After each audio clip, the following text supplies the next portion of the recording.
Minute കൊണ്ടോ 2 minute കൊണ്ടോ നമുക്ക് രാജ്യത്തിന്റെ പേര് ഇന്ത്യ വേണോ, ഭാരതം വേണോ, ഹിന്ദുസ്ഥാൻ വേണോ, ഹിന്ദുസ്ഥാനം വേണോ, നിരവധി 10ഓളം പേരുകൾ സജസ്റ്റ് ചെയ്യപ്പെടും. അങ്ങനെ ലോകത്തെവിടെയും ഉണ്ടായിട്ടില്ല. പേരിന് വേണ്ടി പോലും സാധാരണ നമ്മളത് വീക്ക്നെസ് ആയിട്ടാണ് കാണുന്നത്. സത്യാന്വേഷണ പരീക്ഷണങ്ങളുടെ ഗാന്ധിജി പറഞ്ഞു, ആരായിരിക്കണം നമ്മുടെ നേതാക്കൾ, എന്തായിരിക്കണം ഇന്ത്യ. അങ്ങനെ സ്വാതന്ത്ര്യ സമരാനന്തരം നമുക്ക് ബ്രിട്ടീഷുകാരിൽ നിന്നുണ്ടായ രാഷ്ട്രീയ കൈമാറ്റമല്ല ഇന്ത്യ എന്ന് മനസ്സിലാക്കാൻ വേണ്ടിയാണ് ഞാനിത് പറയുന്നത്. അത് ലോകം കണ്ടതിൽ വെച്ച് ഏറ്റവും ധാർമ്മികവും ഏറ്റവും നീതിയുക്തവും ഏറ്റവും സാമൂഹ്യ നീതിയിലധിഷ്ഠിതവുമായ വെൽഫെയർ സ്റ്റേറ്റ് എന്ന ലോകം ഇതുവരെ സ്വപ്നം കാണാത്ത സാങ്കല്പികമായ ഒരു രാജ്യത്തിലേക്കുള്ള ചുവടുവെപ്പായിരുന്നു ഇന്ത്യ എന്നുള്ളത് ഇന്നത്തെ ഓരോ വിദ്യാർത്ഥിയും മനസ്സിലാക്കേണ്ടതാണ്. സ്വാതന്ത്ര്യം കിട്ടി 75 വർഷത്തോളം സഞ്ചരിച്ചെത്തുമ്പോൾ നല്ല ബിസിനസ്സുകാരാകാം. ജീവിതത്തിൻ്റെ ഏത് മേഖലയിൽ ചെന്നാലും നമ്മുടെ ചുറ്റുപാടുകളെ നോക്കിക്കാണാൻ, രാജ്യത്തിൻ്റെ പാരമ്പര്യത്തെക്കുറിച്ച്, നമ്മുടെ മൂല്യങ്ങളെക്കുറിച്ച് നിങ്ങൾ ഉള്ളിൽ ബോധമുള്ളവരായി മാറണം. നമ്മുടെ ചുറ്റുപാടുകളിലെ സങ്കടങ്ങളെക്കുറിച്ച് നിങ്ങൾ അറിയണം.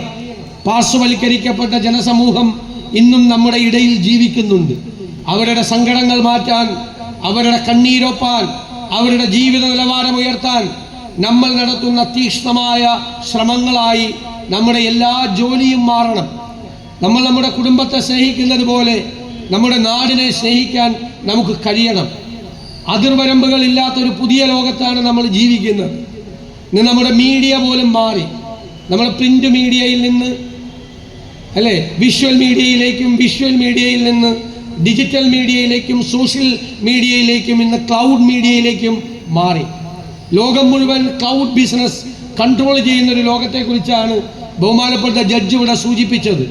നമ്മളെ നിയന്ത്രിക്കാൻ കഴിയുന്ന നമ്മുടെ ഒരു ഫേസ്ബുക്ക് ഹാൻഡിൽ നോക്കി, നമ്മുടെ ഒരു ഇൻസ്റ്റഗ്രാം അക്കൗണ്ട് നോക്കി നിങ്ങൾ ഏത് സ്വഭാവക്കാരനാണ്, നിങ്ങൾ ഏത് സംഗീതം ഇഷ്ടപ്പെടുന്നു, നിങ്ങൾ ഏത് തരം സിനിമ ഇഷ്ടപ്പെടുന്നു, നിങ്ങൾ എന്താണ് നിങ്ങളുടെ സമീപനം, എന്താണ് നിങ്ങളുടെ പൊളിറ്റിക്കൽ അപ്രോച്ച് എന്നിന്ന് മനസ്സിലാക്കാൻ കഴിയും.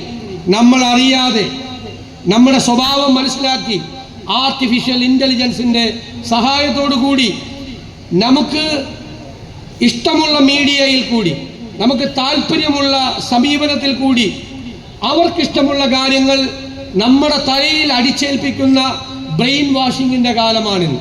നമ്മളറിയാതെ ചില ആശയങ്ങൾ നമ്മുടെ തലയിലേക്ക് കയറുന്നു.